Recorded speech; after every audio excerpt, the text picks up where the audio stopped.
Olá pessoal, bem-vindos a Trecheira Violenta, eu sou Osvaldo. Eu sou a Karina. E hoje vamos falar de O Dia da Besta, do original El Día de la Bestia, de 1995. É um filme de terror comédia espanhol que foi coescrito e dirigido pelo Alex de la Iglesia, que provavelmente é o diretor espanhol mais famoso de filme trash, mas é porque o cara faz o trash dele com qualidade. Geralmente são filmes que são ou comédia proposital ou algum terror absurdo, e são bem engraçados mesmo. A gente já falou de dois filmes dele aqui no canal, o El Bar e o Venetia Frenia. O Dia da Besta é parte da nossa pequena programação de mês do rock desse ano. Isso porque, além dele ser um terror sobrenatural e um terror de Natal, ele é um terror temático de heavy metal. Ou seja, é um filme que tem muita coisa acontecendo ali ao mesmo tempo. E é curioso porque esse filme é bem esquisito, bem peculiar, mas foi um grande sucesso e é o filme mais conhecido do Alex de la Iglesia até hoje. Foi o segundo filme que ele dirigiu e até hoje ele tá aí dirigindo filme, dirigindo série. E tudo isso provavelmente só foi possível por causa do sucesso de El Día de la Bestia. O El Día de la Bestia, primeiro, foi muito bem na Espanha quando lançou, mas foi bem do nível... Ele foi indicado a 14 prêmios Goya, que são tipo o Oscar da Espanha. E desses 14, ele levou 6, incluindo de melhor diretor. Depois o filme foi exportado e foi um certo sucesso fora da Espanha também. Chegaram até a cogitar fazer um remake americano ali nos anos 90, quando o filme tava fazendo barulho. Mas felizmente isso não aconteceu, porque às vezes, mas apenas às vezes, o mercado cinematográfico tem um surto de sensatez. E é um remake que com certeza não ia funcionar, porque é um filme muito específico de Madrid. Antes da gente falar mais sobre o filme, vou pedir pra vocês se inscreverem no canal, se vocês não forem inscritos ainda. Comentem aí embaixo se vocês assistiram O Dia da Besta e o que vocês acham desse filme. Deixem outras recomendações de filmes pra gente falar aqui no canal também. Acompanhe a gente nas redes sociais, os links estão aí embaixo na descrição do vídeo. Se você gosta do nosso canal aqui, seja membro. Quando você é membro, além de apoiar a gente, você também ganha acesso a conteúdo exclusivo, erros de gravação, coisas que a gente corta dos vídeos, e também escolhe alguns filmes que a gente vai falar aqui no canal através de votações. E como é um filme que já saiu tem quase 30 anos, os spoilers dele estão liberados aí também. Então estejam avisados e vamos nessa, né? Vamos à trama! El Día de la Bestia é sobre o padre Ángel Beriartua. Ele começa o filme já meio perturbado porque ele descobriu a data do apocalipse e tem pouco tempo para evitar que o mundo acabe. Ele quer fazer um ritual satânico, vender a alma dele pro demônio para tentar pegar uma informação de onde o anticristo vai nascer para ele poder tentar impedir e matar o anticristo. Só que ele não tem ideia de como fazer nada disso, então ele acaba pedindo ajuda para duas pessoas muito improváveis. Um metaleiro satânico que trabalha em uma loja de discos e um vidente italiano farsante que apresenta um programa famoso de TV que eles sequestram e obrigam a participar do ritual com eles. O filme, então, são esses três personagens tentando fazer o ritual improvisado e depois que o ritual talvez tenha dado certo,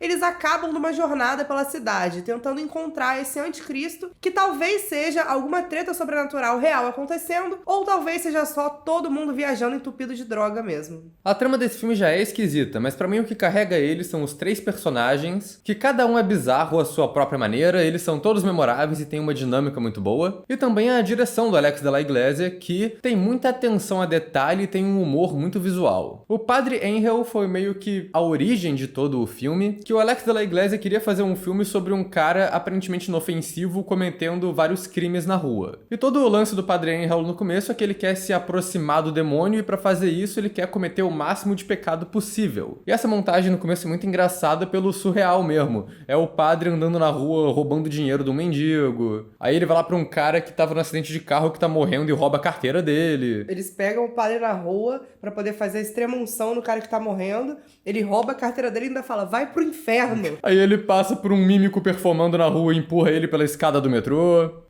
E tudo isso é filmado de um jeito nada dramático, é só ele andando pela rua fazendo essas coisas com muita naturalidade, fica muito engraçado. Essas maldades do padre são um elemento muito recorrente no filme e tem várias cenas que acabam resultando disso. Tem uma específica que ele vai numa loja procurar um livro sobre satanismo, rouba o livro, tenta explicar o que ele tá fazendo, obviamente o segurança não acredita, então ele só nocauteia o cara com um ferro de passar, tal qual um idoso em Haddonfield, atacando Michael Myers. E aí ele sai do lugar por uma porta que tá escrito proibido a passagem. Que é um toque visual bem legal, porque mostra que o padre tá malvadão, meu irmão. Ele tá quebrando regras. E aí depois disso ele pega uma chave e sai arranhando um monte de carro no estacionamento. E é engraçado porque são umas maldades meio estúpidas, assim, uns pecados meio bobos. Mas você entende porque é um padre, então ele não tem muita noção do que ele poderia fazer de absurdo pra ser satanista. Ele pensa em coisas frívolas. E o objetivo do personagem vai sendo explicado aos poucos ao longo da trama. Logo a primeira cena é ele contando pra um padre mais velho o que ele acabou de descobrir, só que a gente não escuta nada que ele fala pra ficar no suspense. E aí primeiro ele explica uma parte pro segurança, mas a gente só vai entender de fato ali tudo que tá acontecendo quando ele tá explicando esse rolê pro vidente, que tá lá sequestrado, amarrado na própria casa. Ele decifrou um código no livro do Apocalipse da Bíblia que mostra que o anticristo vai nascer no dia 25 de dezembro, em Madrid. E ele quer fazer contato com o demônio para saber exatamente aonde esse anticristo vai nascer. O segundo personagem aqui, seguindo o tema religioso, é José Maria,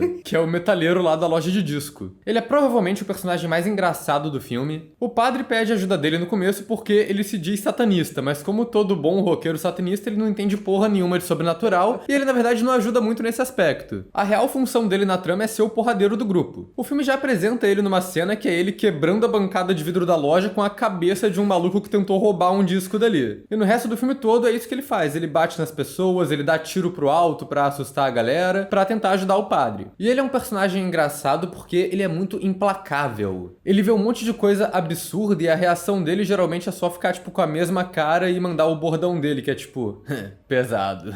Metaleiro, né, cara? E o ator manda muito bem aqui, porque tem muito humor visual com o personagem, com o que ele tá fazendo ali no plano. Porque tem muita cena que tem alguma coisa importante acontecendo na frente, e no fundo a gente vê o José Maria fazendo alguma coisa aleatória, um air drum exagerado, ou ele brincando com a decoração lá na casa do vidente. Isso é muito bom. O último personagem é o Professor Cavan, que é o nome artístico do vidente italiano. Ele é aquele clássico personagem cético que tem um programa de televisão muito famoso, tem livros muito famosos sobre o oculto, mas ele mesmo não acredita em porra nenhuma. Mas os personagens acreditam que ele tem poderes sobrenaturais de verdade, então eles vão atrás dele. E é engraçado que o padre rouba o livro do vidente no começo do filme, e ele vem com aquele colarzinho chechelento de brinde com o símbolo do programa de televisão, e o padre começa a usar aquilo e vira uma parte permanente do figurino dele até o final. O ator tá mandando muito bem, e esse filme, na real, é uma coprodução italiana. Então era parte do acordo ter um ator italiano entre os protagonistas. E isso acaba que funciona pro personagem, que fica aquela coisa artista, estrangeiro, estrelinha ali. E ele é um personagem legal porque a gente não sabe ao certo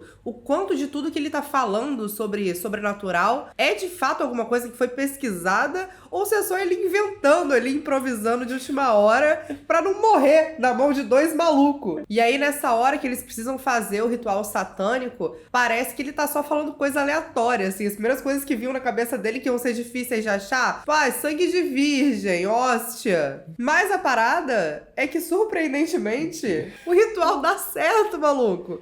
O cramulhão chega lá, formato de bode, então parece que ele sabia alguma coisa, né? Afinal de contas. Isso é muito legal porque no começo ele é obviamente canastrão. Você vê o programa dele, tem tipo montagem, tem um design de produção ali, um cenário cafona, com umas coisas meio esotéricas sem sentido. É ótimo. E aí a gente vê no começo ele no programa dele entrevistando o demônio, que é tipo uma criança vestida igual o Damien do Profecia. E aí eles vão gravar o exorcismo, e é uma coisa, tipo, muito óbvia, muito galhofa, um monte de atuação exagerada. Mas no final isso volta e o personagem tá falando, tipo, não, porque quando eu filmei aquele exorcismo, o diabo mandou uma mensagem escrita no corpo do menino e você pensa, caralho, isso era realmente um exorcismo real que tava acontecendo. Mas é filmado de um jeito tão estúpido que você nem pensa isso quando você vê a primeira vez. E eu acho que a parada mais legal do vidente é que ele meio que troca de papel com o padre no final. Porque o ritual dá certo, mas não dá nenhuma resposta concreta pra eles, e várias outras pistas que o padre Angel tenta seguir não dão em nada. Então ele fica descrente, ele desiste e acha que tudo aquilo foi uma grande euforia e estupidez. Mas o Cavan, depois de ver o bode aparecendo na frente dele e depois de um acidente bizarro matar um maluco que pede o autógrafo dele quando ele tá no estúdio, parece que ele se convence que tem uma presença demoníaca ali e ele que passa a acreditar em tudo e a guiar essa investigação. E o mais irônico é que ele percebe a solução do enigma ali através do livro dele, que ele mesmo tinha falado que era um monte de baboseira. Porque ele percebe que o acordo que Satã assinou com eles tinha a mesma assinatura que os documentos históricos que estavam impressos lá no livro, e tinha isso no mesmo símbolo que estava no corpo do menino do exorcismo.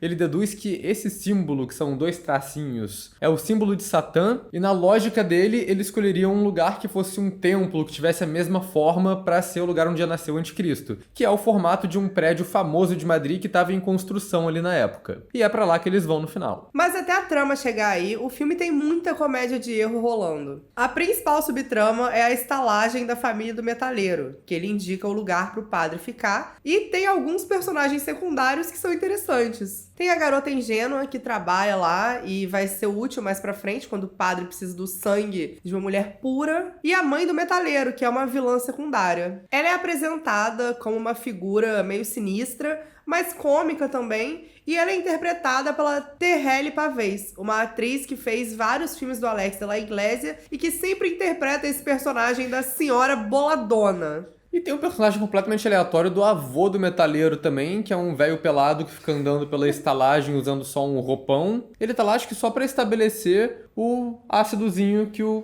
metalheiro carrega por aí, que ele dá pro avô dele. Mas aí eles têm que fazer esse ritual satânico, não tem ideia do que fazer. E aí o filme vira esse improviso desse ritual que precisa dar certo. E tem vários detalhezinhos que são muito engraçados. Tipo, eles não têm o cogumelo específico que precisa. Então, vamos usar o LSD do metalheiro mesmo, que tá ótimo. Eles não têm hóstia. Aí o metalheiro vai lá, recorta uns pedaços de pão e fala, tá ótimo, aqui ó, abençoa aí, senhor, tá bom. O maior empecilho ali é o sangue da virgem. Então o padre tem que ir lá na estalagem pra pegar o sangue da garota que trabalha lá. E nesse meio tempo ele se depara com a mãe do metalheiro e eles têm uma cena de luta que é bem galhofa, que termina com ele dando um bicudo nela na escada e ela morrendo.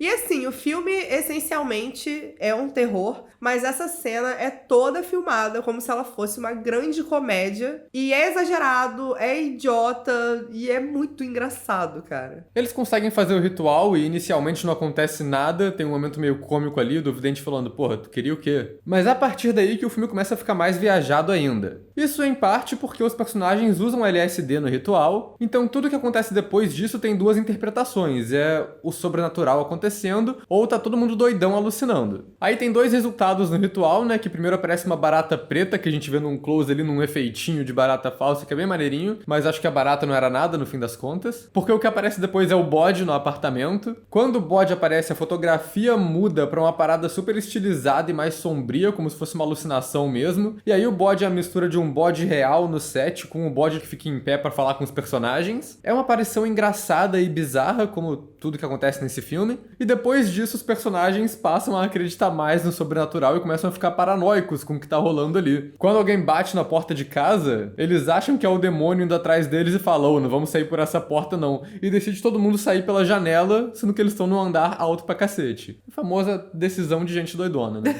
E isso acaba gerando uma das cenas mais icônicas do filme. O filme tem um visual muito foda. Particularmente, esse filme conversa comigo de uma forma muito afetiva, porque na época da faculdade eu ganhei uma bolsa para estudar na Espanha e eu morei justamente em Madrid. E eu fiz uma matéria de cinema espanhol. E um dos filmes que eu escolhi pra falar foi El Dia de la Bestia. Olha só. Dito isso, a fotografia do filme é muito bonita e aproveita muito bem vários pontos icônicos da cidade de Madrid. O filme termina no Parque do Retiro, que tem uma estátua do Anjo Caído, que é a única estátua do mundo em homenagem a Lúcifer, e que fica logo em Madrid, então combina muito com o filme. E tem também o momento que eles estão saindo pela janela e ficam pendurados ali no letreiro da Schweppes, que é uma das ruas mais famosas de Madrid, que é a Gran Via, e esse letreiro é um lugar muito icônico. E além disso, a iluminação dele ainda serviu para dar uma atmosfera para as cenas que foram filmadas dentro do apartamento. E depois ele realmente é utilizado na cena que eles ficam pendurados. E é tudo muito engraçado, principalmente porque o metalheiro tá muito loucão de LSD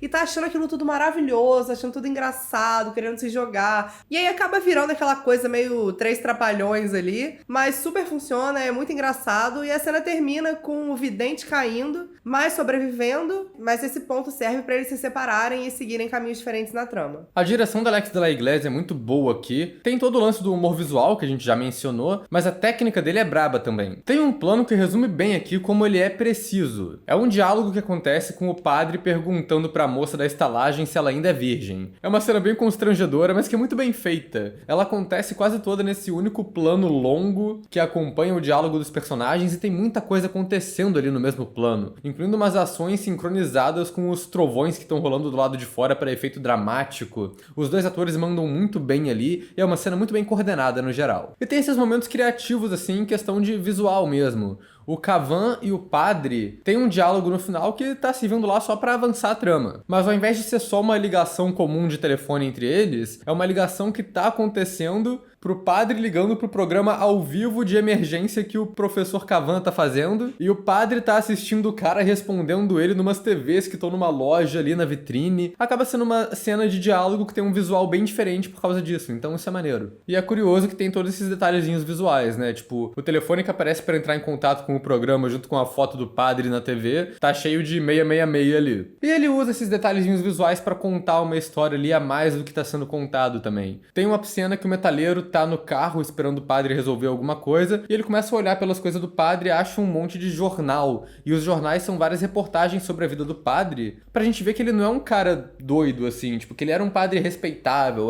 tipo, ele cumprimentando o papa, umas paradas assim. E aí a gente tem uma noção de onde que esse padre veio, e o metaleiro olha isso, rasga o papel do jornal e enrola um baseado. O humor do Alex de la Iglesia é muito característico porque ele mistura muito bem aquele humor galhofa, pastelão, mas que ao mesmo tempo é um humor ácido e cínico. Uma das cenas que representa isso melhor é logo no começo, quando os dois padres estão conversando, e aí o padre mais velho fala alguma coisa sobre carregar a cruz e que vai ajudar o padre nessa missão, e aí ele imediatamente é esmagado por uma cruz imensa que cai em cima dele, uma coisa meio quase papaléguas. O que acontece é que isso às vezes pode ser um problema em algumas cenas, porque ele fica pastelão demais. A cena que ele vai tirar o sangue da garota, por exemplo, ela é muito mais longa do que ela tinha que ser. Tipo, cara, a garota já apagou. Era só ele tirar o sangue dela ali e meter o pé. Mas aí ele faz todo um trabalho de levar a garota, carregar pro quarto que não precisa. E sei lá, dá uma sensação de que parece que o filme deu uma empacada ali. Mas isso é bem característico do Alex de la Iglesia também, que é o filme ter um monte de merda aleatória socada no meio que não serve pra nada. Pra mim, o pior aqui é toda a subtrama sobre a palestra do Nostradamus. O padre recebe um panfleto sobre ela no começo do filme, e ele acha que essa palestra do Nostradamus é coisa de satanista, e no final do filme ele encontra essa palestra, causa um fuzuê enorme lá dentro, que acaba com ele sendo perseguido pela polícia, um tiroteio no meio da rua toda movimentada. Mas aí tudo isso acaba e o padre e o metaleiro só voltam pra estaca zero depois procurando outro sinal pra seguir. E esse tiroteio todo acontece numa comemoração de Natal, porque, como a gente já falou, o filme tem várias temáticas e essa é uma delas. E que reflete bastante no visual, porque tudo ali remete a Natal. A decoração das ruas, da casa das pessoas. Tem até uma cena que eles têm que passar pelo apartamento de outra pessoa e uma criança chama o metaleiro de Papai Noel.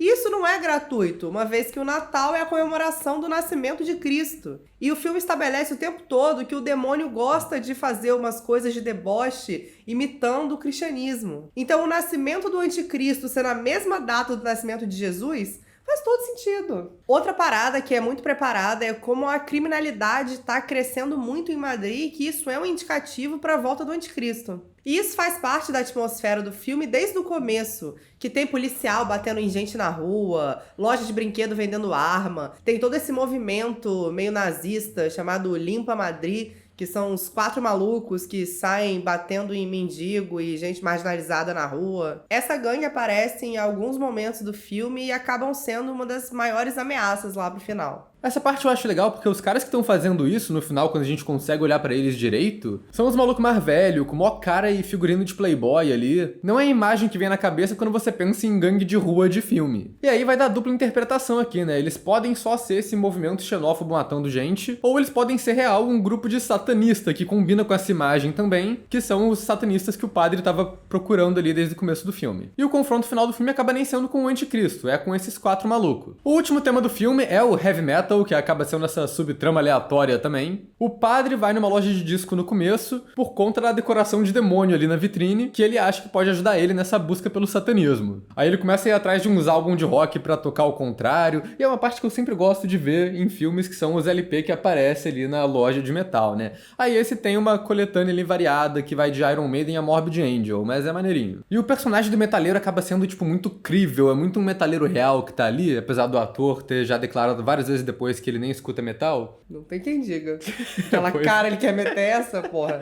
Mas aí o padre quer ir tocar a fitinha dele ao contrário ali, e o vidente fala, tu vai tocar um negócio contrário aqui agora? Vai tocar um heavy metal? E o metaleiro fala, heavy não, death metal. Aliás, falando em disco rodando ao contrário, a gente tem que falar da aparição de Xuxa nesse filme. Na cena do exorcismo, aparece um pôster dela atrás. Eu acho muito genial, né? O satanismo da Xuxa avançando a barreira internacional. Mas aí o metaleiro dá pro padre no começo a fita demo de uma banda chamada Satânica e que naquela noite tá fazendo show em um lugar chamado Inferno. Eventualmente o padre recebe um sinal lá que um cara morre na frente dele com uma camisa da banda e ele fala, é pra eu ir nesse lugar que lá que vai ser o anticristo. Ele vai parar no show, mas acaba não servindo pra muita coisa. Ele só apanha de um monte de metaleiro e é largado num banheiro insalubre até o metaleiro principal ir salvar ele. O filme tem alguns efeitos práticos legais e uma caracterização de personagem bem boa. Principalmente porque eles vão se fudendo muito ao longo do filme. Então eles vão ficando cada vez mais prejudicados e machucados, sujos de sangue, perna quebrada, tem de tudo. Tem a hora que o padre toma um tiro e perde uma orelha, isso é muito maneiro. E uma cena que eu acho que merece um destaque também é quando mostra a sola do pé do padre, porque ele não apenas começa a fumar, porque ele é malvadão, como ele vai apagando o cigarro na sola do pé em formato de cruz invertida. Pô, isso é hardcore pra caralho, cara. E a gente tem que dar o braço a torcer. Isso é death metal. Isso é death metal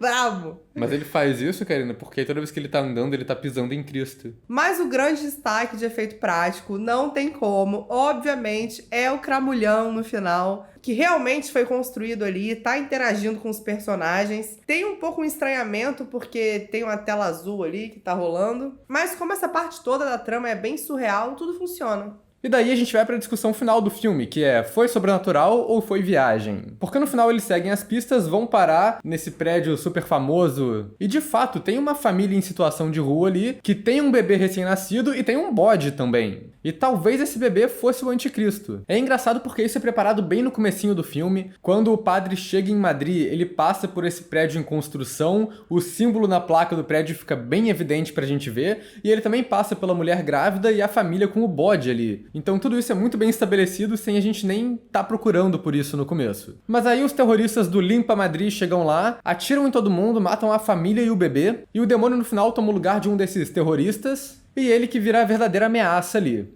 Eles matam o metaleiro, tacam fogo no vidente, mas aí o padre consegue pegar uma pistola e mata todos esses caras. Mas é claro que por causa do LSD na trama, tem essa interpretação de que eles podem estar só viajando ali, alucinando mesmo. Mas pode ser que realmente o demônio estava ali, o anticristo nasceu e eles realmente impediram o fim do mundo. E tem argumento para as duas interpretações. O lado sobrenatural tem umas coisas inexplicadas. Tipo, quando eles estão fazendo o ritual e eles queimam um contrato, ficam só umas letras que o metaleiro consegue arranjar numa frase. E essa frase é dita pelos terroristas do Limpa Madrid no final do filme. Que pode ser ali que eles realmente são enviados do demônio pra fazer esse fuzuê todo. Mas, ao mesmo tempo, é meio contraprodutivo do demônio mandar esses caras pra irem lá matar o anticristo. Então, pode ser tudo só uma viagem de ácido com muita coincidência muito esquisita. Mas mesmo se for uma viagem de ácido, eles acabaram fazendo uma boa ação, porque ou eles impediram o apocalipse, ou eles só mataram uma gangue terrorista escrota. Mas é aquilo também, talvez tenha sido a própria presença do demônio que avacalhou o plano dele, porque o filme todo estabelece como a presença dele tá aumentando o caos nas ruas de Madrid.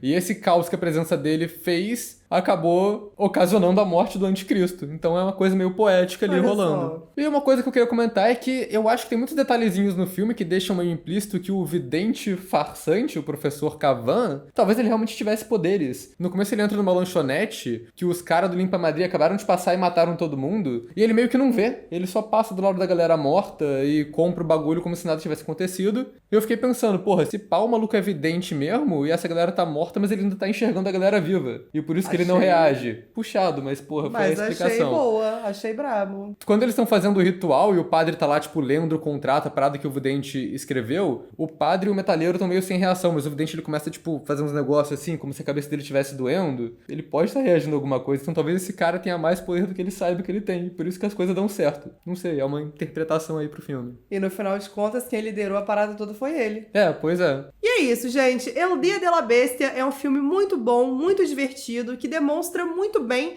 o que é o cinema absurdo do Alex de la Iglesia. E a categoria não tem outra, é um clássico absoluto.